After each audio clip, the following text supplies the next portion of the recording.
The Silent Symphony DR.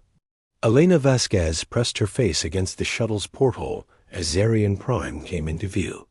The planet looked like a jewel spinning in space, its surface covered in massive crystalline formations that caught and scattered the light from its binary stars. For 40 years, the greatest minds in the galaxy had studied this world, trying to understand the mysterious crystal fields that dominated its landscape. The shuttle touched down on landing platform 7, one of dozens of research stations scattered across the planet's surface. Elena gathered her equipment bags and stepped onto the metallic deck, feeling the slight vibration that ran through everything on Zarian Prime. The other researchers had mentioned it in their reports, a constant, barely perceptible tremor that seemed to come from deep within the planet itself.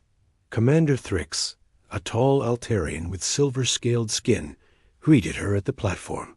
His 4 arms gestured welcomingly as he spoke through his translator device.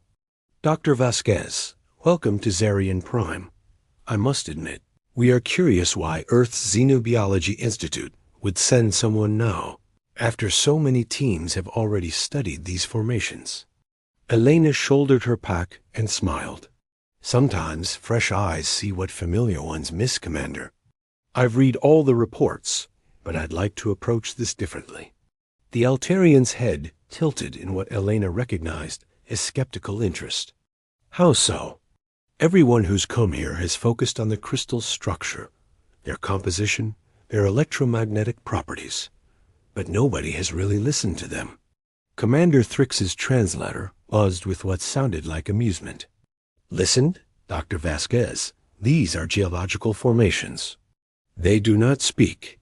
Elena looked out across the crystal field stretching to the horizon. Towering spires of blue and purple crystal rose hundreds of meters into the air, their surfaces smooth and polished by wind and time.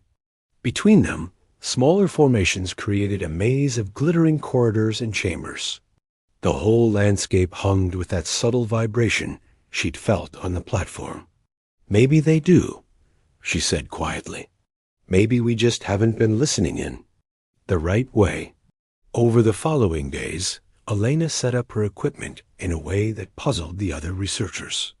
Instead of focusing on chemical analysis or electromagnetic scanning, she deployed sensitive acoustic equipment. Her instruments could detect vibrations far below the range of human hearing, and she positioned them throughout the crystal field.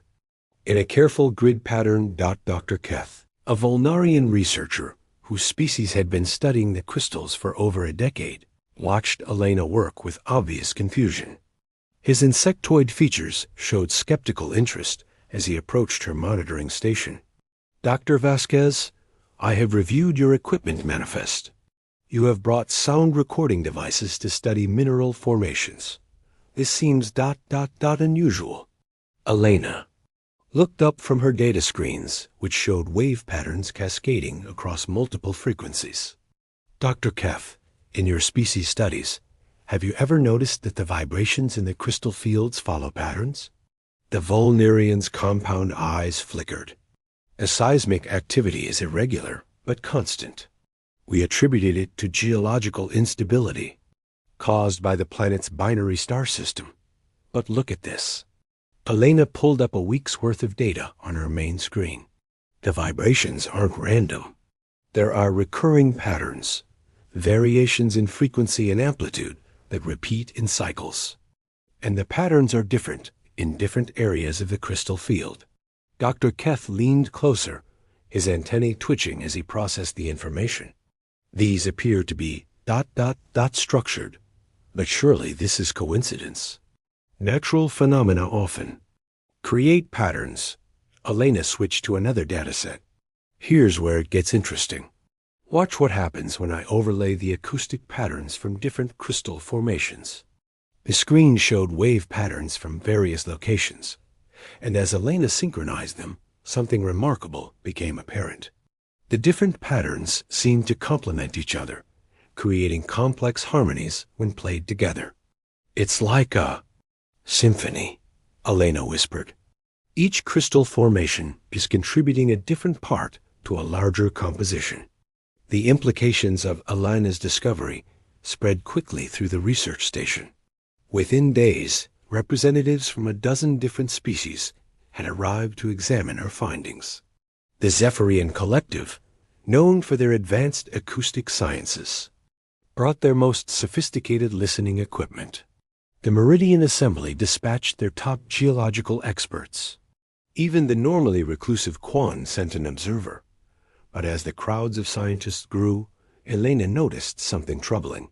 Her instruments showed that the crystal harmonies were becoming weaker, more fragmented. The arrival of so many ships, the installation of heavy equipment, and the constant foot traffic through the crystal fields seemed to be disrupting whatever process created the patterns. Late one evening, Elena ventured alone into the deepest part of the crystal field, carrying only a simple acoustic recorder and a basic life support unit. The massive crystal spires rose around her like frozen music, their surfaces reflecting the light of Xerion Prime's 2 moons. Here, away from the noise and electromagnetic interference of the research stations, the vibrations were stronger and more complex than ever. Elena sat on a smooth crystal ledge and closed her eyes, letting the subsonic harmonies wash over her. Her recording equipment captured frequencies from deep bass notes that she could feel in her bones to high, crystalline tones at the edge of perception. As she listened, patterns began to emerge that were far more sophisticated than anything she'd detected before. The harmonies weren't random or naturally occurring. They were compositions, songs.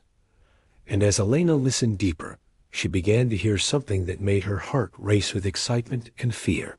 The songs were changing, responding to her presence.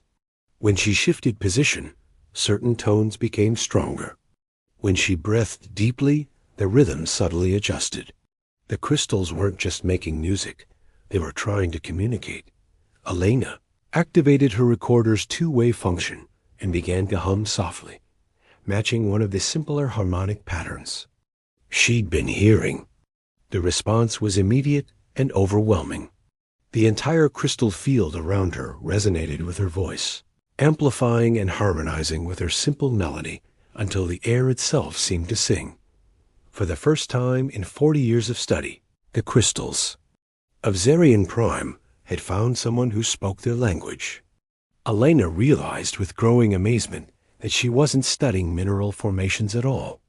She was in the presence of a vast, ancient intelligence that had been trying to make contact for decades, and no one had thought to simply listen and respond out. As the crystal harmonies swelled around her, Elena understood that this was only the beginning. The crystals had so much more to say, and she was finally ready to hear it. But as she prepared to delve deeper into this musical conversation, her instruments detected something alarming. The overall harmonic structure was slowly decaying, growing weaker with each passing day. Whatever these beings were, they were in trouble, and their songs were becoming songs of distress. Elena packed her equipment with shaking hands. She had made contact with an alien intelligence, unlike anything humanity had ever encountered. But she might also be witnessing its final performance. The race was on to decode their musical language and understand what they were trying to say before their voices fell silent forever. The crystal field hummed around her as she made her way back to the research station, and Elena could swear she heard sadness in the subsonic melodies that followed her through the maze of glittering spires.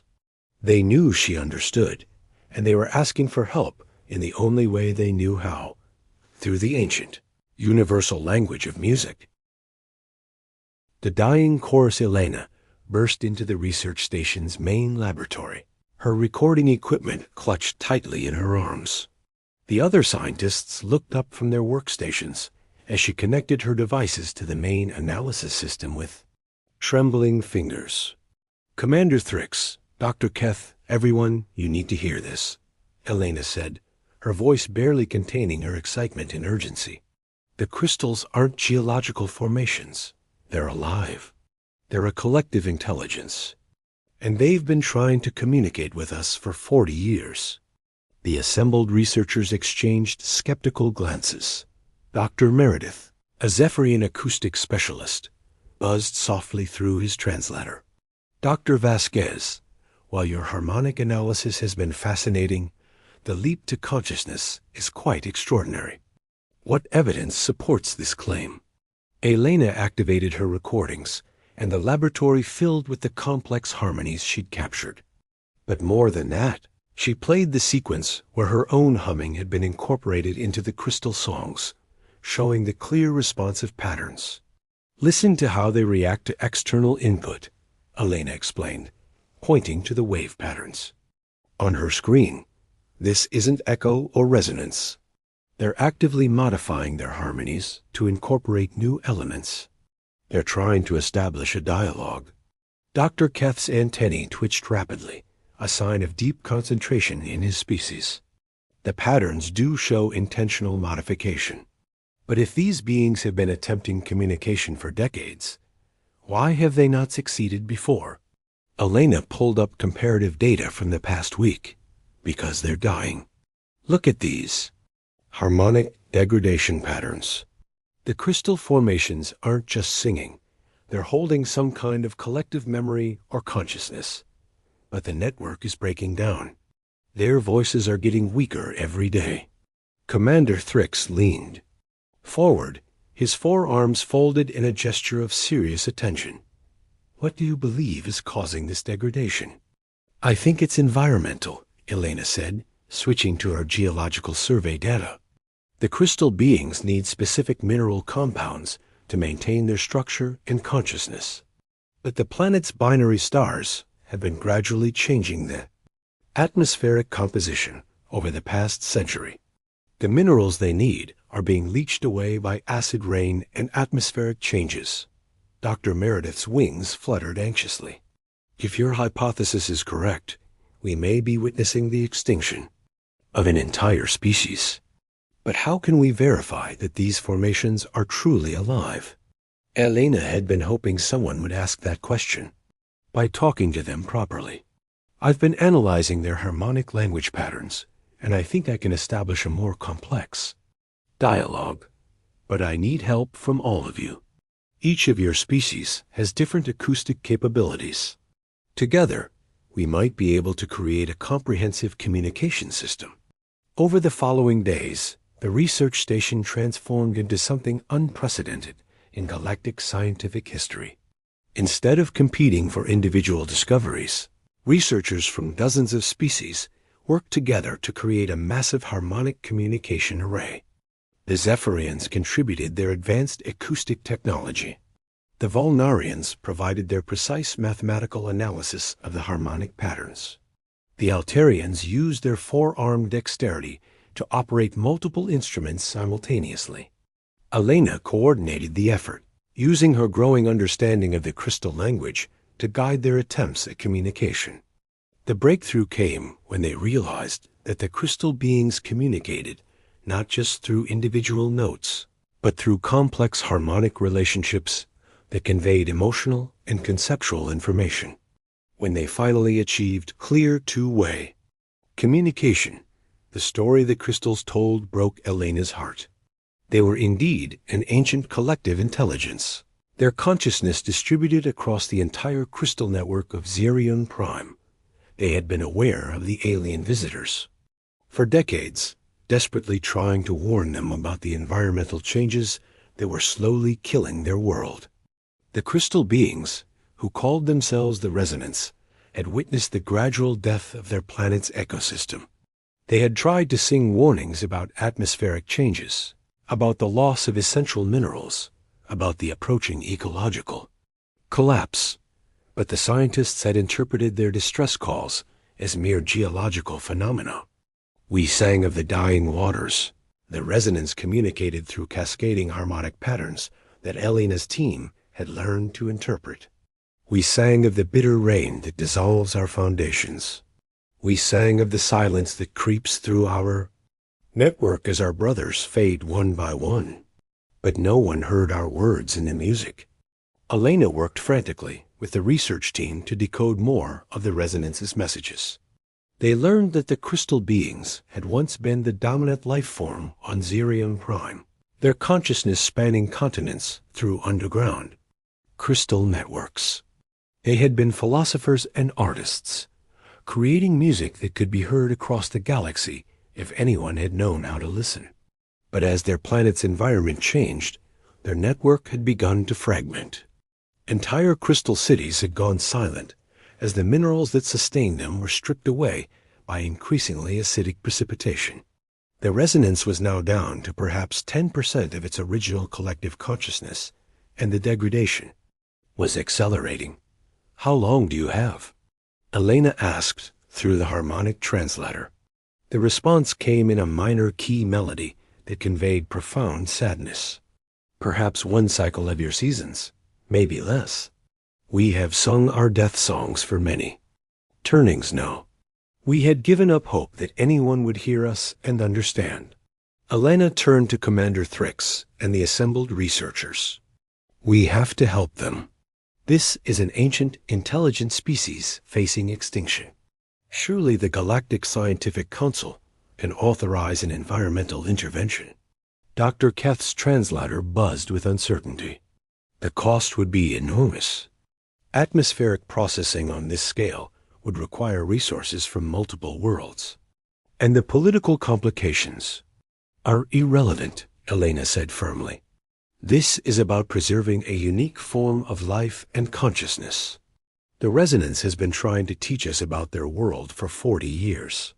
The least we can do is listen to their warnings and help implement solutions." Commander Thrix was quiet for a long moment, his silver scales shifting color in the way that indicated deep thought among his people. Finally, he spoke. "Dr. Vasquez, your discovery changes everything we thought we knew about consciousness and communication. I will petition the Council personally, but it will take time to organize such a massive undertaking. Time we don't have," Elena replied, looking at her latest harmonic analysis. "The degradation is accelerating, but maybe we can buy some time." Elena's solution was typically human in its simplicity and audacity. If the Resonance needed specific minerals to survive, and those minerals were being leached away by environmental changes, then the answer was to provide those minerals directly.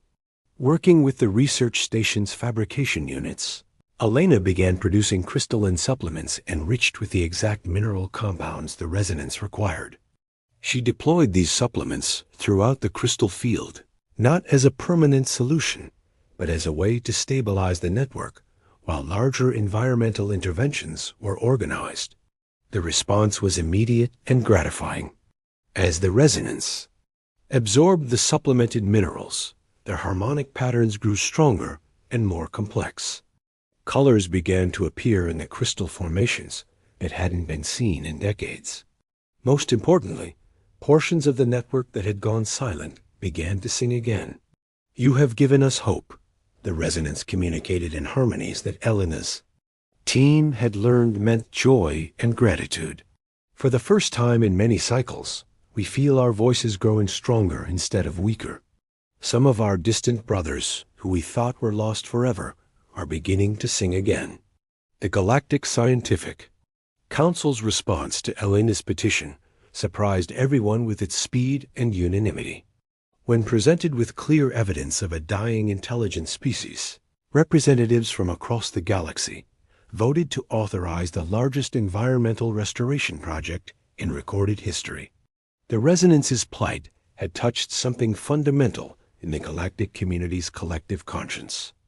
As atmospheric processors and mineral distribution networks were deployed across Zerion Prime, Elena continued her work with the Resonance, learning their language and helping to preserve their vast store of cultural knowledge. She discovered that they were master astronomers, having observed the galaxy through harmonic resonance for millions of years. They were also composers and philosophers, their collective consciousness having produced artistic works of staggering complexity and beauty. But most importantly, the Resonance taught Elena and her colleagues new ways of thinking about consciousness, communication, and the nature of intelligence itself. They showed that awareness could exist in forms completely different from biological life, and that music truly was a universal language capable of bridging any gap between species. 6 months later, Elena stood again in the crystal field where she had first made contact with the resonance. But now the formations glowed with renewed vitality, their songs rich and complex and full of hope. New crystal growth was visible everywhere, and the harmonic patterns indicated that the network was not just stable, but actually expanding for the first time in over a century. Thank you. The resonance sang to her in harmonies that had become as familiar as her own heartbeat. You heard our songs when others heard only noise. You listened with your heart when others listened only with their instruments. You have given. Use not just life, but the gift of being truly heard and understood. Elena smiled as she packed her equipment for the final time. Her work on Zarian Prime was done, but the resonance would sing on for millennia to come. And throughout the galaxy, other researchers were beginning to listen more carefully to the worlds around them, wondering what other voices might be singing in frequencies they had never thought to hear. As her shuttle lifted off from Zarian Prime, Elena looked down at the crystal fields one last time. The resonance was singing a farewell song, their harmonies following her ship as it climbed toward the stars. It was a song of gratitude, of hope, and of the eternal connection between all conscious beings who choose to listen to each other with open hearts and minds.